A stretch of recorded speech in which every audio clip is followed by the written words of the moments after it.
My name is Mark Burns. I'm sitting here in my small apartment in Santa Fe, New Mexico, with an old camera by my side and a cold cup of coffee on the table. I'm 29 years old, and my life, at least so far, feels like a black and white film I've been directing myself, full of beautiful moments intertwined with shadows. I work as a freelance photographer, which means I wander around capturing images of landscapes, people, and stories that no one else seems to notice. Sometimes it's a sunset over the desert, sometimes the smile of a street child. This job doesn't offer stability, but it gives me freedom, the one thing I crave more than anything else. Santa Fe is where I grew up, a city with red brick streets, ancient adobe houses, and a sky so deeply blue it makes you feel small. It's a place where art and culture blend seamlessly, but for my family it's merely a backdrop for academic achievements. My family is comfortably middle class, not ostentatiously wealthy, but secure enough to never worry about monthly bills. My father, Kenneth Burns, is a renowned university history professor, with a stack of published books and lectures that captivate his students. He always wears a suit even at home, and his voice resonates like an endless presentation. My mother, Paula Burns, is a pediatrician, known throughout the city for her dedication and vast knowledge. She saves children's lives every day, and that fills her with a pride that sometimes makes her forget life isn't just about degrees and titles. Then there's my older brother, Adam Burns, 3 years my senior, a successful lawyer at a big firm in Albuquerque. He's the family's golden child, top of his class since childhood, graduated law school with honors and now drives a sleek luxury car and wears expensive suits. Our extended family is much the same. Uncles who are engineers, aunts who are researchers, each with at least one PhD framed on their walls. They're proud, I'll admit. Not a crude arrogance, but a subtle smugness, as if the world belongs only to those with advanced degrees. At family gatherings during holidays, they boast about awards, scientific papers, and international conferences. I remember Christmas dinners where everyone sat around the table raising glasses to toast the Burns family's academic tradition. But I'm different. I've always been different, even as a child. I wasn't the kid who spent hours buried in books. Instead, I ran around outside, drew on walls, and daydreamed about adventures. In high school, I got my first camera, a gift from my grandfather, the only person in the family who understood my artistic side. He passed away when I was 16, leaving me with that passion. I didn't pursue a prestigious university like my brother. Instead, I studied photography at a community college and dove into the world of freelancing. I live freely, unburdened by degrees or titles. For me, life is about emotions, about fleeting moments you have to capture before they vanish. I don't need a fixed office or a steady paycheck. I need the freedom to chase my passion. And for that, I'm looked down upon. They call me eccentric, an outsider, words that started as jokes but gradually turned into sharp blades. At family gatherings, I'm always overshadowed. I sit there listening to everyone talk about their accomplishments, and when it's my turn, they just smirk. "Mark, what are you photographing now? A butterfly in the desert?" my uncle would say, and the whole table would burst into laughter. I try to share about my latest project, maybe a photo series about the lives of Navajo people, but they quickly steer the conversation back to my mother's latest research or Adam's big case.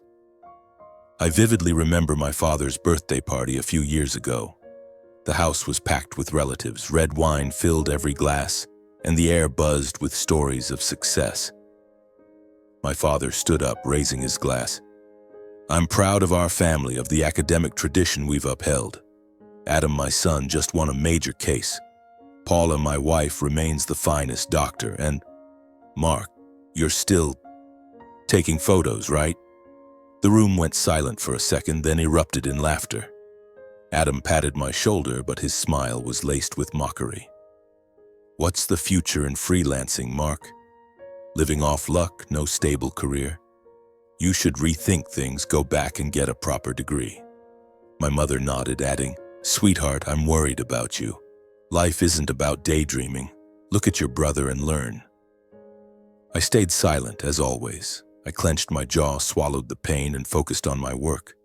But that pain festers, building up day by day. It's like an unhealed wound, bleeding a little every time I come home. I started avoiding family gatherings, making excuses about being busy with projects. But my parents still call, still remind me, "Mark, you need stability, don't disappoint the family." Disappoint? I wonder, disappoint because I'm not like them? Because I chose my own path? My freelance life isn't easy. Some months I earn enough to live comfortably, selling photos to magazines or exhibitions. But other times I'm scraping by, eating instant noodles and hoping for the next project. I remember once getting an offer to shoot for a documentary about the environment. It was a big opportunity, and I excitedly told my family over the phone. My father just grunted, "Freelancing, huh? All luck and chance. If you had a proper degree, things would be different." Those words cut like a knife, making me doubt myself. I drove out to the desert, shooting photos late into the night, trying to chase away the pain. But deep down, I know it's growing, like a storm about to break. And that storm, it turned out, brought a new breeze, one named Natalie. It was a fall morning when golden leaves began drifting down onto the red dirt roads on the outskirts of Santa Fe. I had landed a small project, photographing and filming rural life in New Mexico's countryside, about 2 hours' drive from the city. It wasn't a grand job, just for a local magazine aiming to celebrate the beauty of old farms. I thought, why not? At the very least, it was a chance to escape my stifling apartment and the endless calls from my family. I loaded my gear into my beat-up pickup truck, camera, tripod, a few spare rolls of film, and hit the road, my heart a mix of excitement and exhaustion. The road to the countryside wound through fields of ripe corn, with herds of cattle grazing lazily under the gentle sun. The air was fresh, a stark contrast to Santa Fe's bustle. I pulled over at a small farm where the owner, an old man named Hank, greeted me with a gap-toothed smile and a glass of homemade lemonade. "Shoot whatever you want as long as it honors life out here," he said warmly. I wandered the farm, capturing photos of dawn over the fields, farmers plowing and chickens running free. These were simple moments, but they made me feel more alive than ever. No pressure from degrees or titles, just me and the world through my lens. Then, on the afternoon of the second day, as I was filming by a small creek, I heard laughter echoing from a distance. It was a group of local young people having a picnic. I instinctively turned my camera toward them, not with any purpose, just following my gut. And that's when I saw her, Natalie. She was in a wheelchair, her long brown hair flowing in the breeze, her smile as radiant as the autumn sun. She was young, about 25, with sparkling green eyes and sun-kissed skin from a life spent outdoors. Despite being paralyzed from the waist down, she maneuvered her wheelchair with grace, joining her friends in a game of catch without hesitation. I stopped filming and just stood there watching, my heart racing in a strange way. There was something about her, her optimism shining through every gesture, that drew me in instantly. I hadn't planned to approach her, but Hank introduced us. "This is Natalie Jameson, Clifford's daughter from the farm across the creek. She's the joy of this whole village," he said, clapping me on the shoulder. Natalie turned to me, smiling. "Hey, photographer. Filming us, huh? Hope you don't make us look bad." Her voice was soft, laced with humor, and I laughed, genuinely, for the first time in weeks. We exchanged a few words about the weather, the fields, and then the conversation deepened. She spoke about life in the countryside, growing up in a farming family, helping her parents pick corn as a child, and how, despite a car accident 3 years ago that left her paralyzed, she never stopped dreaming. "Life's like these fields," she said, gesturing around her. "Sometimes it's dry, but the rain always comes." I still believe that. I was captivated by her spirit. It wasn't her looks, though she was naturally beautiful, but her inner strength. Natalie's optimism was infectious, her warmth touched everyone around her, and her resilience made me question why I ever complained about my freelance life. We talked for hours, losing track of time. I shared stories about my work, my travels, and she listened, her eyes lighting up. "That sounds amazing. I've always dreamed of wandering like you, but now this wheelchair's my ride." I felt a pang of sadness, but she brushed it off with a laugh. "Don't worry, I'm used to it. It's made me stronger." The next day, I returned to her family's farm to take more photos. Natalie's family lived simply. Her father, Clifford Jameson, was a tall, weathered farmer tanned by the sun and wind. Her mother, Marilyn Jameson, was a gentle woman who baked homemade bread. They welcomed me like family, inviting me for lunch with fresh garden salad and grilled meat. Natalie wheeled herself out to the yard, pointing out the best spots to shoot. We sat under an ancient oak tree, sharing stories. I opened up about my family, their arrogance, and the pain of being looked down upon. She took my hand. "You're different, and that's wonderful. Don't let them make you doubt yourself." Her words were like a cool stream, soothing the storm inside me. From then on, we saw each other more often. The project lasted a week, but I found excuses to stay longer. We went for walks. I pushed her wheelchair along the dirt paths and talked about our dreams. Natalie wanted to become a teacher, to teach rural kids about art, even though her legs limited her mobility. "I'll find a way," she said, her voice resolute. I was completely drawn to her. It wasn't love at first sight. It grew slowly, like roots sinking deep into the earth. In her, I found the sincerity my family lacked. Our first kiss happened at sunset beside a cornfield, my heart pounding as if it were a moment of destiny. But then doubts began to creep in. Natalie came from a farming family, lived in a remote rural area, and was disabled. I knew my family would disapprove. One evening, as we sat by a campfire, she whispered, "Mark, are you sure? Your family, they'll judge you because of me. A girl in a wheelchair from a farming family, I don't want you to suffer." I held her tighter, a surge of determination rising within me. "You're everything to me. I love you for who you are, not your background or anything else. No matter what my family thinks, I choose you." Those words brought tears to her eyes, and we held each other under a starry sky, filled with hope and apprehension. I remember that night back at my hotel, lying awake. My heart raced, thinking about the future. Would my family accept her? Would they mock me again? But deep down, I knew this was my first true love. Natalie made me feel seen, loved unconditionally. We kept meeting, talking on the phone every night. She sent me photos of flowers she grew. I sent her pictures from my travels. Each meeting intensified the thrill. Longer kisses, sweeter whispers. Once I took her on a private picnic. I pushed her wheelchair through a field, stopping by a small lake. We ate homemade sandwiches, laughing together. Suddenly rain fell and we took shelter under a tree. "This is a perfect moment," she said, resting her head on my shoulder. I felt overwhelming happiness, but the fear of my family's judgment lingered. "I'm scared they'll change you," she admitted. I shook my head. "Never. I've been waiting for you my whole life." The project ended, but our love was just beginning. I drove back to Santa Fe, my heart full of anticipation. I hadn't told my family yet, but I knew a real storm was coming. Natalie was my light, and I'd protect it at all costs. I started spending weekends visiting her. The 2-hour drive became familiar. Each visit revealed more about each other. Natalie shared about her accident, a rainy night, a skidding car, and waking up with no feeling in her legs. "I almost gave up," she said, her voice trembling. "But my parents wouldn't let me fall." I told her about family gatherings, the accumulated pain. She listened, comforting me. "You deserve to be loved, Mark." Our love was honest, selfless.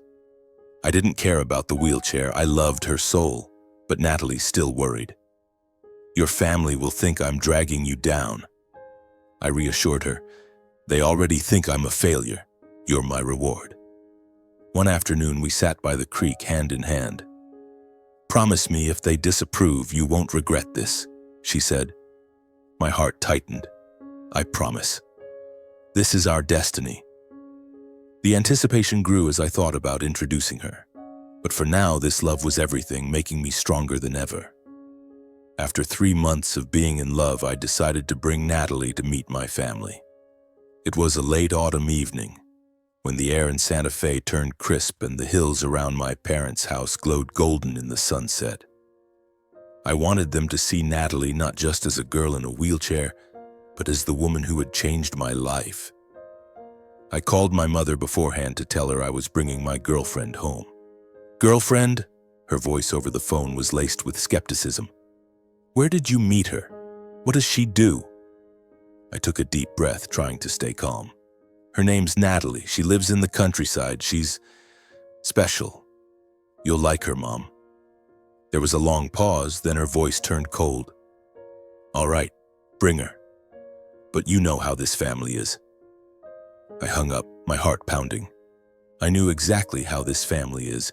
They would judge Natalie through the lens of degrees, backgrounds, and the standards I'd never met. That day, I drove to Natalie's farm, my heart full of anticipation. She wore a simple blue dress, her hair tied up, her radiant smile unable to hide her nervousness. Are you sure, Mark? She asked as I helped her into the truck. They won't like me. I kissed her forehead. Whether they like you or not doesn't matter. I love you, and that's enough. But deep down, I knew it wouldn't be easy. The drive from the countryside to Santa Fe felt longer than usual, as if every mile stretched my anxiety taut. Natalie held my hand the whole way, softly singing a folk song to ease the tension. But I could feel it. We were both bracing for a battle. My parents' house sat on a hill, a sprawling villa with an olive garden and windows overlooking the Sangre de Cristo Mountains. As we pulled up, I saw the silhouettes of my parents and my brother Adam at the door. Relatives were there too, uncles, aunts, always ready to judge. I pushed Natalie's wheelchair up the stone path, feeling like I was walking into a courtroom. My mother, in her usual business attire, offered a strained smile. Hello, dear, and this is Natalie, I presume. My father nodded, but his eyes flicked to her wheelchair, then to me, heavy with doubt. Adam stood there, impeccably dressed in a suit with his usual smirk. We entered the living room where the dining table was set with wine and roasted meat. Relatives filled the seats, their chatter lively, but the atmosphere shifted when Natalie was wheeled in. I introduced her. This is Natalie Jameson, my girlfriend. A few curious glances, a few forced smiles. Then my uncle, a renowned engineer, spoke up. Hello, Natalie. What do you do out there in the countryside? His tone carried a hint of mockery, as if countryside was a place unworthy of mention. Natalie smiled, responding gently. I help my parents run the farm, and I'm studying to become a teacher. She spoke with confidence, but I noticed her hands gripping the armrests of her wheelchair. Dinner began, and it quickly turned into a nightmare. My mother asked, What do your parents do, Natalie? I mean, besides farming? The question was a dagger, implying that farming was somehow inferior. Natalie answered, her voice steady. My parents grow corn and raise livestock. They love their work, and I'm proud of them. I looked at her, filled with admiration, but my mother only nodded, her lips pursed. Then Adam chimed in, his tone dripping with sarcasm. A broke freelancer and a girl in a wheelchair. Quite the perfect match, huh, Mark? The table erupted in laughter, as if it were the joke of the year. I felt the blood rush to my face, my heart pounding. Natalie lowered her head, but she still held my hand under the table as if to say, Don't do anything. I tried to hold back, but things only got worse. My father, in his professorial tone, said, Mark, you bring this girl here. Are you trying to drag the whole family into the mud? A freelancer with no career, and now this? He gestured toward Natalie's wheelchair as if she were a defective object. I saw tears well up in Natalie's eyes, but she kept her strained smile. I wanted to scream, to slam the table, but I just gripped her hand tighter, trying to stay calm. Then my aunt, a researcher, added, Mark, you need to think about your future. This girl from a farming family, disabled. You deserve better. Each word was a knife cutting deep into both me and Natalie. What hurt the most was Derek, my best friend, who was there that night. I had invited him hoping for an ally, but Derek just sat there laughing along with the others, then spoke up. Mark, listen to me. You should find someone else. She's not right for you. His words hit me like a punch to the chest. Derek, my friend since high school, who knew how much I'd suffered with my family, was now siding with them. I stared at him, my eyes full of disappointment, but he just shrugged as if I were a fool for loving Natalie. I couldn't take it anymore. Every snide remark, every condescending glance, every fake smile poured fuel on the fire inside me. I shot to my feet, my chair crashing backward. Enough! I shouted, my voice echoing through the room. For the first time, I saw my parents look at me with shock. Who do you think you are?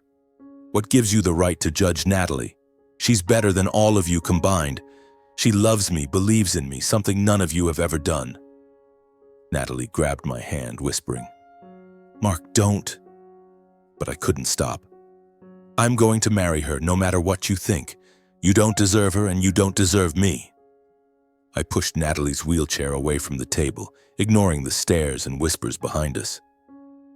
When we reached the car, Natalie was crying, not loudly, but silent tears streaming down her cheeks. I'm sorry, Mark, she whispered. I didn't want you to fight with your family. I knelt in front of her, holding her tightly. No, don't apologize. They're wrong, not you. I love you, and I won't let them hurt you again. But inside, I was in agony. The pain of being scorned by my family, betrayed by my best friend, was suffocating. I drove Natalie home in silence, holding her hand tightly the whole way. That night, I lay on the couch in my apartment, staring at the ceiling, my heart a storm. The image of my family's mocking laughter, Derek's cruel words, and Natalie's tears haunted me. I had promised her, but did I have the strength to face it all? The anticipation made my heart race, as if a new chapter full of challenges and pain was about to unfold. But I knew I wouldn't back down. Natalie was my light, and I would protect her at any cost. A few days later, Natalie called. Her voice was gentle but trembled slightly, as if she were trying to hide the sadness from that horrific evening. Mark, are you free this weekend? She asked. My family's throwing a harvest celebration at the farm. They want to invite you. I hesitated. After what happened with my family, I wasn't sure I was ready to face another crowd. But she continued, They're not like your family. They love each other and they want to meet you. Her words were like a cool stream soothing the wound in my heart. I'll come, I replied, my voice steadier than I felt. My heart raced, not just from anxiety, but from a spark of hope. Maybe I'd find something different there. The road to Natalie's farm was no longer unfamiliar. I'd driven through those golden cornfields and shimmering creeks dozens of times, but this time it carried a different meaning. I wasn't just going to see Natalie. I was stepping into her world where she believed I'd be welcomed. As my truck pulled up to the Jamesons' simple wooden house, I saw smoke rising from an outdoor grill and heard folk music echoing through the air. The whole village seemed to be there, suntanned farmers, children running around, and elderly women smiling brightly as they set out homemade bread on tables. The atmosphere was warm and convivial, a stark contrast to the cold formality of my family's living room the other night. Natalie was in the yard, maneuvering her wheelchair through the crowd, chatting animatedly with everyone. When she saw me, she waved, her smile lighting up the scene. "You made it!" she exclaimed, and I felt my heart lighten a little. She wheeled over, grabbed my hand, and pulled me toward her parents. Clifford Jameson was as warm and friendly as ever. He shook my hand firmly like we were old friends. "Good to see you, Mark. Keeping well, son?" he said, his voice deep and kind. Marilyn stepped out with a tray of freshly baked bread and hugged me. "You're too skinny. Eat up," she laughed, setting a plate of grilled meat in front of me. Their warmth felt like a balm after the tense fight with my family. The celebration began, and I felt like I'd stepped into another world. Everyone gathered around long wooden tables outside under the glow of hanging lanterns. Laughter filled the air. Children darted back and forth, and someone played an accordion blending with the melodies of New Mexican folk songs. I watched Natalie, radiant as she told stories to a group of kids, and my heart warmed. Here, no one cared about degrees or titles. They shared food, swapped stories about the harvest, about tough times and simple joys. An old man named Jose, a neighbor of the Jamesons, clapped me on the shoulder. "You're the photographer, right? Next time, snap some shots of my cows. They like being in the spotlight too." The table roared with laughter, and I joined in, for the first time in days without feeling forced. I sat beside Natalie, holding her hand, feeling a peace I'd never known in my own home. She whispered, "See? I told you, they love you for you, nothing more." I nodded, but my heart still weighed heavy as I thought of my family. I confided in her, my voice low. "Yesterday I thought I'd break. They hurt you, and I can't forgive them." Natalie squeezed my hand. "They don't understand you, but I do. And my family, they'll be your family too if you want." Her words brought tears to my eyes, as if part of my pain was being eased. Clifford stood up, raising a glass of homemade wine. "Thank you all for being here," he said, his voice carrying across the crowd. "This year's harvest was bountiful, but the real treasure is having each other, family, friends, and new faces." He looked at me, smiling. "Welcome to our home, Mark." The crowd clapped, and a warmth spread through my chest. I stood, stammering a thank you, unaccustomed to such heartfelt hospitality. Natalie giggled. "You're blushing." The evening passed with music and stories. I helped Clifford grill meat, chatted with Marilyn about her bread making, and even danced an awkward folk dance with Natalie, pushing her wheelchair in circles under the moonlight to the crowd's cheers. For the first time, I felt I belonged somewhere, in a community that didn't judge me for being a freelancer or for anything else. They didn't care that I lacked a PhD or a stable job. They saw me, the real me. But amid the joy, the pain from my family lingered. As the party wound down, Natalie and I sat under the oak tree, gazing at the stars. She asked, "Do you think they'll ever change? Your family?" I shook my head. "I don't know, but I don't want to think about them anymore. Today I saw what a real family is like." She hugged me, and my heart raced with both happiness and anticipation. I knew our love would face many challenges, but here, among these simple people, I found the strength to keep going. That night, I slept at the farm on a small bed in the living room. The sound of wind rustling through the fields, the chirping of crickets, and the smell of hay brought me peace. The next morning, I woke early to help Clifford clean up after the party. He told me about his tough early days as a farmer, starting with nothing but his hands. "But I learned that family is what matters most," he said. "You love Natalie, and that's precious. Don't let anyone shake you." His words were like a confirmation, making me feel more resolute. I looked out at the field, saw Natalie wheeling herself while talking to her mother, and my heart swelled with determination. I wouldn't let my family destroy this happiness. As I left the farm, I felt like a new person. Natalie kissed me goodbye, whispering, "You're my family now." I drove back to Santa Fe, feeling lighter but still anxious. I knew what came next. I wanted to marry Natalie, to build a future with her. But I also knew my family wouldn't accept it easily. That fear made my heart race, but the warmth from Natalie's family gave me strength. On the drive back, I pulled over by a field, grabbed my camera, and took a few shots. The photos didn't just capture the golden cornfield or the fiery sunset. They held the peace that Natalie's family had given me. I thought of Clifford, Marilyn, and the villagers with their genuine smiles. They showed me what family truly means, not degrees or prestige, but love and acceptance. In that moment, I made up my mind. I would propose to Natalie, not to prove anything to my family, but because she was everything I needed. 6 months passed, and Natalie and I created countless memories together. Evenings by the creek, moonlit picnics, and heartfelt handwritten letters we exchanged. I was still freelancing, still wandering with my camera, but now every photo carried a piece of Natalie. Her eyes, her smile, or simply the warmth I felt thinking of her. I saved every penny from my projects, secretly buying a simple silver ring. It wasn't expensive, but I had it engraved with the words, "My destiny." I wanted her to know that to me, she was the entire world. I chose a spring afternoon to propose, right in the cornfield where we first met. I pushed Natalie's wheelchair into the field where a gentle breeze blew and sunlight sparkled. I knelt down, my heart pounding, holding the ring with trembling hands. "Natalie," I said, my voice catching, "you've given me a family, a reason to live true to myself. I can't promise you the world, but I promise to spend my life loving and protecting you. Will you marry me?" Her eyes welled up and she nodded. "Yes, Mark, I will."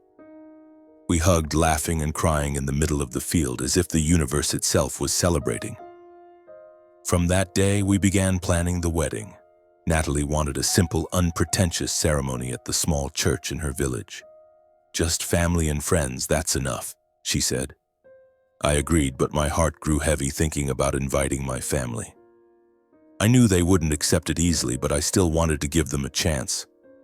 I wrote invitations, carefully choosing each word, and sent them to my parents, relatives, Adam, and even Derek.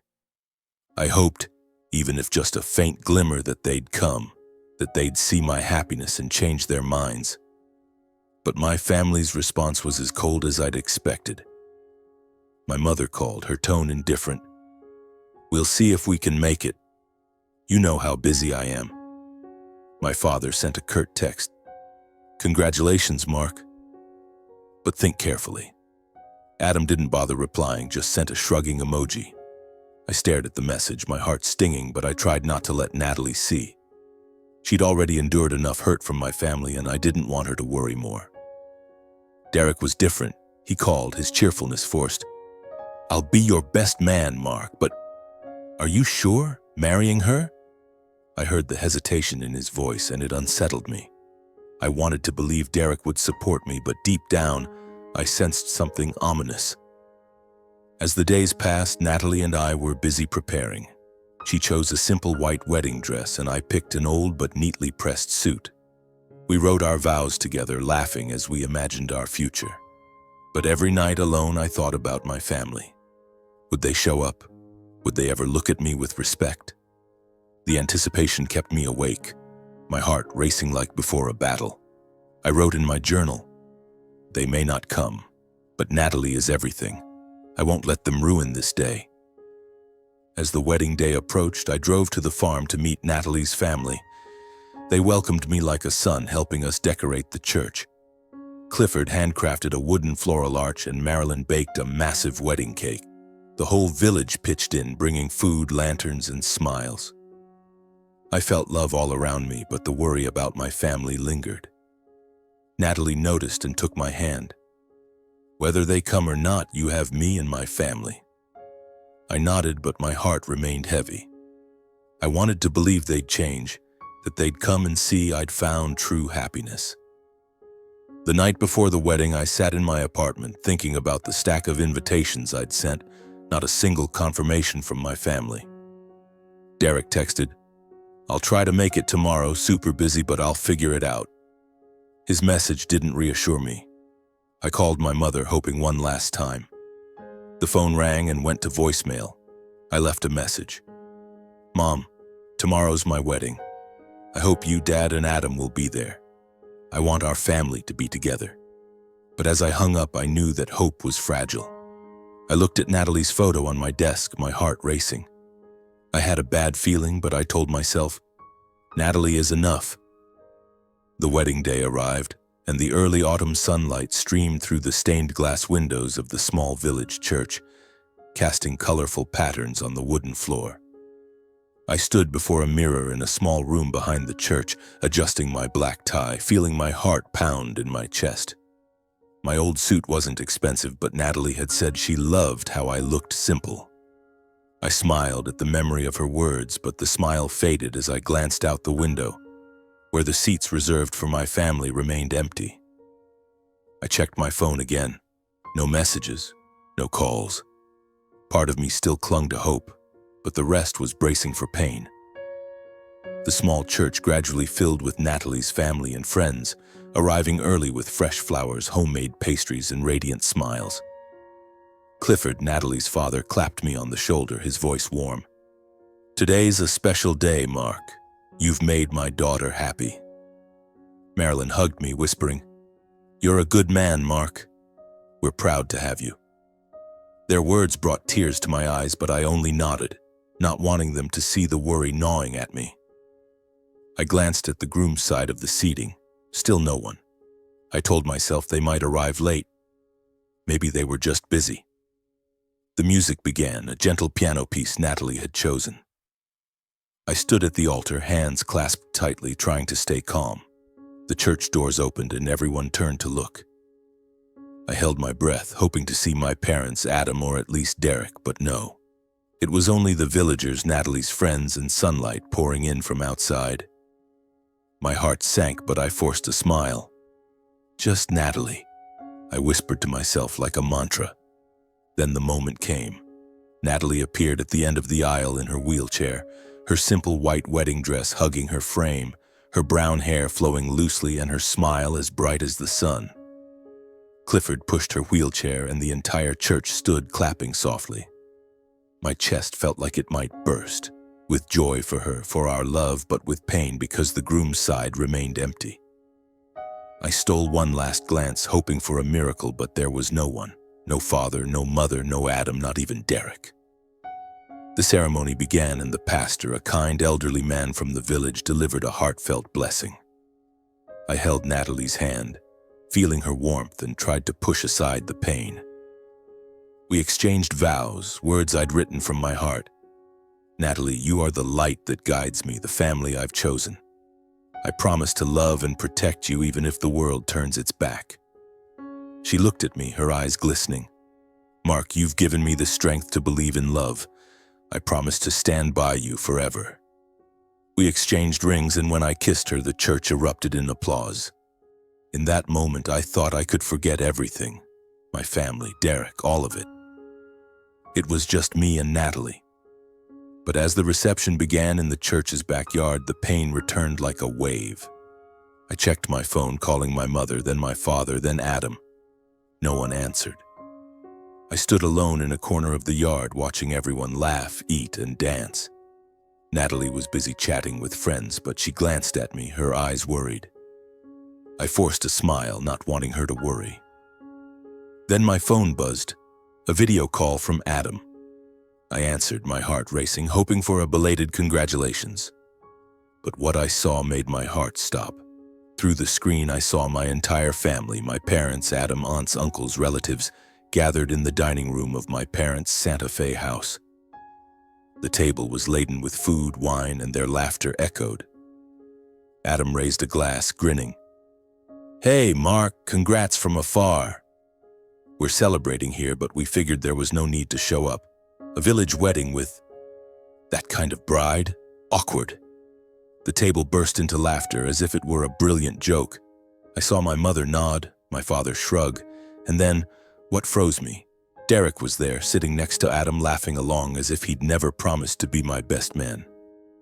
My blood rushed to my face, my hands trembling so much I nearly dropped the phone. "You," I stammered, my voice choking. "You think this is a joke? It's my wedding day." Adam smirked. "Come on, Mark. You chose this path, we're just respecting it. This wedding, it's not for our family, you get it." Derek chimed in. "Mark, I told you to rethink it, but hey, have fun." The table laughed again, and I heard someone say, "A freelancer marrying a girl in a wheelchair, what a comedy." I hung up, feeling like the world had collapsed. The pain of being abandoned by my family, betrayed by my best friend, stabbed through my heart like a knife. I stood there in the reception yard, hearing the music and laughter, but feeling like I was sinking into a black hole. I wanted to scream, to drive to Santa Fe and confront them, but my feet felt rooted to the ground. The laughter from the crowd mingled with the accordion's notes, but to me, it felt like echoes from a distant world. I looked down at my hands, still clutching the phone as if it were the final proof of the betrayal I'd just witnessed.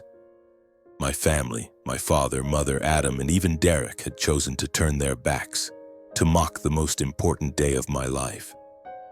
My chest felt crushed, each breath a struggle. Natalie was somewhere in the crowd, but I couldn't bring myself to look at her. I was afraid she'd see me. A failure, a man not even acknowledged by his own family. I stumbled toward the small altar in the yard where we'd just exchanged our vows. Lanterns hung overhead, their warm golden light illuminating the flowers Marilyn had meticulously arranged. But all that beauty couldn't quell the storm inside me. I sank into a chair, head bowed, hands covering my face. The image of my family laughing in the lavish dining room in Santa Fe replayed like a horrific film I couldn't stop. "Congrats from afar," Adam had said, his voice dripping with sarcasm. And Derek, the friend I'd confided in for years, sat there laughing along as if our friendship meant nothing. I felt like a castaway on a deserted island, unwanted and unneeded. I don't know how long I sat there. Maybe just minutes, but it felt like a lifetime. The music stopped and an unusual silence fell. I looked up thinking the reception was over, but then I heard clapping, soft at first, then erupting into a thunderous ovation. The crowd began cheering, children giggling, adults shouting. I turned around, my heart pounding, unsure what was happening. And then I saw her, Natalie, my wife, the woman I'd just vowed to love forever. She wasn't in her wheelchair. Natalie stood at the end of the flower-lined path in her pristine white wedding dress, taking slow, steady steps toward me. Her legs moved firmly as if there had never been an accident, never a wheelchair. I froze, mouth agape, my brain unable to process it. This couldn't be real. I blinked, thinking I was dreaming, but she was still there, coming closer, her radiant smile lighting up her face, her green eyes sparkling. The entire yard cheered, as if they'd known this moment was coming, as if it were a secret I alone hadn't been told. Clifford's voice boomed, "Go, my girl, make us proud." Marilyn wiped tears, beaming. But I just stood there, frozen, unable to believe my eyes. Natalie reached me, took my hands, and I felt her warmth, so real it made me tremble. "Mark," she whispered, her voice gentle but strong. "No more sorrow. Everything comes at a price." I looked into her eyes, searching for words, but could only stammer, "Natalie, how are you?" She smiled, pulling me to a nearby chair, and the crowd fell silent, waiting for the story she was about to tell. She began, her voice soft but clear, as if she'd prepared for this moment for a long time. "Mark, I'm sorry for keeping this from you, but I needed to be sure. My father needed to be sure." She glanced at Clifford, who stood nearby, nodding encouragingly. "My father isn't just a farmer. He's Clifford Jameson, a millionaire agricultural tycoon who owns hundreds of acres and a farming empire in New Mexico. But he chooses to live simply, close to the people, because he came from nothing and was once looked down upon." My heart pounded harder, as if the world had turned upside down. Clifford, the tall, weathered farmer with calloused hands. A millionaire? I looked at him, seeing his proud smile. Natalie continued, "A few months ago, I successfully regained the use of my legs. Doctors in Albuquerque helped me walk again, but my father asked me to stay in the wheelchair when I was with you. Not to deceive you, but because he wanted to test your heart. He needed to know you loved me for who I am, not for money or anything else." I listened, dazed, as if lost in a fog. Natalie stood, gripping my hands tighter. "You passed the test, Mark. You loved me when I was in a wheelchair, when I was just a farmer's daughter from a poor family. You stood up for me against your family, even when they belittled us both. You're the honest man my father was looking for." She turned to Clifford, who stepped forward, placing a hand on my shoulder. "You're a fine son-in-law, Mark," he said, his voice warm. "I was once scorned by the world, so I didn't want my daughter to end up with someone who only sees the surface. You proved I was right to trust you." I sat there, my mind reeling.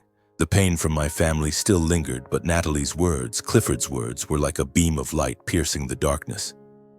I looked at her, the woman now standing before me, strong and radiant. You can walk," I mumbled, still in disbelief. She laughed, pulling me to my feet. "Yes, and I'll walk beside you for the rest of our lives." The crowd erupted again, cheers and applause filling the air. Before I could react, a group of village youths rushed over, hoisting Natalie and me into the air, tossing us up like a legendary bride and groom. Natalie laughed loudly, clutching my hand, and I laughed too for the first time that day, feeling my heart set free. The reception roared back to life as if no crisis had occurred. Music swelled, people danced, children ran around, and lanterns glowed under the night sky. I watched Natalie now dancing with me, truly dancing with light, graceful steps, and I felt like I was living in a dream. She pulled me into a folk dance, and I followed clumsily, laughing until my cheeks hurt. "You're not mad at me, are you?" she asked, her eyes twinkling. I shook my head, pulling her into an embrace. "How could I be? You're my miracle." The celebration stretched late into the night, and I felt the overwhelming love from Natalie's family and the entire village. They didn't just welcome me, they embraced me as one of their own. Clifford shared more about his journey from a poor boy to a successful entrepreneur who kept a humble heart. Marilyn brought out a fresh tray of bread, insisting I eat more. "A son-in-law needs strength to take care of my daughter." I laughed, feeling like I'd found a true home. That night, as the party wound down, Natalie and I sat on a bench in the yard, gazing at the stars. She told me more about her recovery, the painful days in the hospital, and her dream of walking to dance at our wedding. "I wanted today to be a gift for you," she said, "a surprise to show you that anything is possible." I kissed her, feeling the pain dissolve. "You're the greatest gift," I said, and we laughed, holding each other under the moonlight. I knew our story wasn't over. My family might return, or they might stay distant forever. But now, with Natalie by my side, with the truth about her and her family, I felt stronger than ever. I had passed Clifford's test, and I would keep facing every challenge ahead. Our love was real, and nothing could break it. After the wedding, life with Natalie felt like turning to a new, vibrant page filled with hope. We moved into a small house on the outskirts of Albuquerque, a wedding gift from Clifford. It wasn't a lavish mansion, but it was cozy, with a garden full of flowers and a corner for my camera equipment. Natalie began teaching at a local elementary school, inspiring children with stories of art and resilience. I continued freelancing, but with the support of Natalie's family, I landed bigger projects, from travel photography books to solo exhibitions in Santa Fe. Our life was not only filled with love, but also prosperous, free from the days of instant noodles and bill worries. Our story somehow spread far and wide. A local journalist wrote about our wedding, about the love story of a freelance photographer and a woman thought to be disabled who stood up on her wedding day. The article called us New Mexico's fairy tale romance, and soon larger outlets picked it up. The stories praised my genuine love, Natalie's strength, and the simplicity of her family. I remember the first time we read the article, sitting on the couch giggling as we saw our photo on the front page. But that spotlight also brought other waves. The story of my family, how they turned their backs on my wedding day, their cruel mockery, somehow leaked out. Maybe it was a Santa Fe acquaintance or a friend of Natalie's who overheard that video call. Whatever the source, the internet erupted. Posts began appearing on social media condemning my family. "A prestigious professor who disowns his son for being a freelancer," one person wrote. "The Burns family abandoned their son's wedding because the bride was a farmer? Shameful," another commented. Hashtags like Mark and Natalie and Justice for Mark spread rapidly, accompanied by stories of my family's arrogance. In Santa Fe, the local community turned against them. I heard my mother was no longer invited to the charity events she once led. My father faced questions from students about how he treated me. Adam, always proud of his lawyer reputation, lost clients who didn't want to work with someone who disrespects family. Even Derek, my former best friend, wasn't spared. A post detailed how he sided with my family and his company started receiving negative reviews. I didn't know exactly who was behind those posts, but I suspected it was the natural outrage of those who heard the story. People who saw the injustice in how I was treated. At first, I didn't pay much attention. I was busy living my new life with Natalie, busy photographing, busy loving her. But one afternoon, as I edited photos in my study, my phone buzzed. It was my mother. I hesitated, my heart racing, but answered. "Mark," her voice trembled, no longer cold. "Are you okay? We need to talk." I stayed silent, waiting. She continued, "People are talking about the family online. They're attacking us, and your brother. I can't take it anymore. Can you say something to make them stop?" I felt blood rush to my face, not from anger, but from the rekindled pain. "Mom," I said, my voice calm but firm, "when I needed my family, you, Dad, and Adam chose to abandon me. You mocked me, mocked Natalie on my wedding day. Now you want me to save the family's reputation?" She choked up, and I heard soft sobs through the phone. "Mark, I'm sorry. I didn't know it would come to this." But I shook my head, though she couldn't see. "There's nothing left to say, Mom. You chose your path. Now deal with the consequences." I hung up, my hands trembling. Natalie walked in, now moving freely, and placed a hand on my shoulder. "Was that your mom?" she asked. I nodded, recounting the call. She hugged me, whispering, "You did the right thing. They need to take responsibility for what they did." I nodded, but my heart remained heavy. I didn't want revenge, but I couldn't forgive easily either. They had hurt me, hurt Natalie, and now they faced the repercussions. A few days later, Adam showed up at our doorstep. I opened the door to find him standing there, no longer smug. His suit was wrinkled, his eyes shadowed. "Mark," he said, his voice hoarse, "I was wrong. I shouldn't have done that. I just wanted the family to be proud." I stared at him, feeling like I was looking at a stranger. "Proud?" I asked.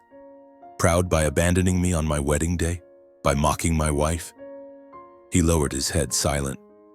"What do you want, Adam?" He mumbled. "I want to make things right. The family's being torn apart online. Help me, Mark. Say something to stop it." I gave a bitter laugh, devoid of joy. "When I needed you, you sat there laughing with the others. Now you want me to save you? No, Adam. I gave you a chance and you threw it away." I closed the door, cutting him off. Turning back, I saw Natalie at the kitchen doorway, looking at me with love in her eyes. "You okay?" she asked. I nodded, though my heart still ached. "I'm fine. I just don't want them to hurt you anymore." In the weeks that followed, my father called, then Derek. Each apologized, each begged me to speak out to save their reputations. But I refused them all. Not because I wanted them to suffer, but because I needed to protect my happiness, Natalie's happiness. My family was drowning in regret, but for me it was too late. They had their chance and they chose to turn away. I no longer had room for them in my heart. Meanwhile, life with Natalie grew brighter.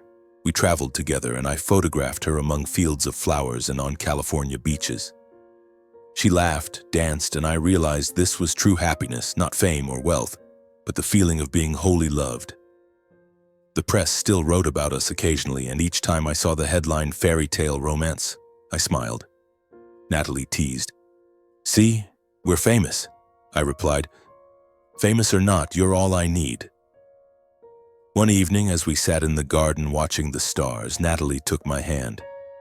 "Do you regret it, cutting off your family?" I shook my head. "No, they chose their path and I chose you. It's the best decision I've ever made." She smiled, resting her head on my shoulder, and I felt my heart overflow. My family might remain distant forever, but I had found my true family, Natalie, Clifford, Marilyn, and the village that welcomed me as their own. I knew somewhere in Santa Fe my parents and Adam were grappling with the criticism. Derek was likely scrambling to salvage his reputation. But to me, they were now just a faint shadow in my memory. I didn't need them anymore.